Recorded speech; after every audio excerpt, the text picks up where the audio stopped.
Hi అండి. ఈరోజు వచ్చేసి అటుకులతో పోహా చేసుకుందాం. దానికి తగిన వస్తువులు: చిన్నవి 2 సైజు ఆనియన్లు, ఒక క్యారెట్, ఒక 2 పచ్చిమిర్చి, ఒక చిన్న అల్లం ముక్క, అలా అన్నీ కట్ చేసుకుందాం.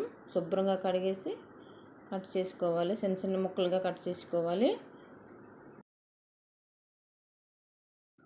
గ్యాస్ ఆన్ చేసేసి ఒక పొయ్యి మీద ఒక పెనం పెట్టుకొని హీట్ అయిందాకన ఒక స్పూను ఆయిల్ పోసుకొని తాలింపు దినుసులు, జీరా ఇవన్నీ వేసుకొని కలపాలి. కలిపిన తర్వాత అల్లం ముక్కలు చిన్న చిన్న కట్ చేసాము కదా, అవి కొద్దిగా వేసుకోవాలి.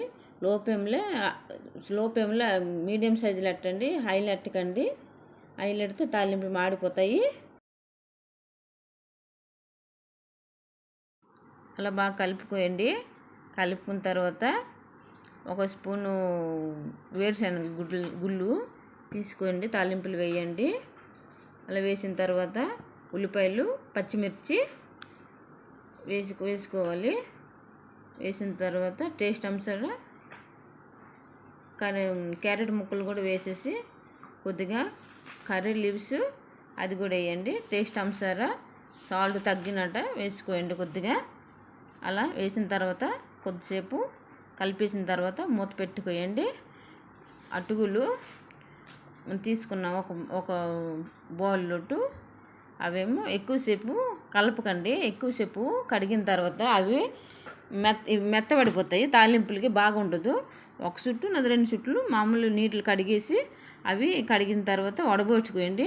వడబోసిన తర్వాత దానిలోపు తాలింపులోటికి కొద్దిగా ఇల్లు పౌడరు వేసేసి అలా ఒక దానిలో వడబోసిన తర్వాత ఆ తాలింపులోటు అటుకులు వేసేసి అలా కలుపుకోయండి. కలిపిన తర్వాత ఒక 5 నిమిషాలు దాన్ని కలుపుకోండి. అవి తాలింపులేమో అటుకులకి బాగా పడతాయి. టేస్ట్ కొద్దిగా చూడండి, సాల్ట్ తగ్గిపోతే సాల్ట్ కొద్దిగా వేసి కలుపుకోయండి.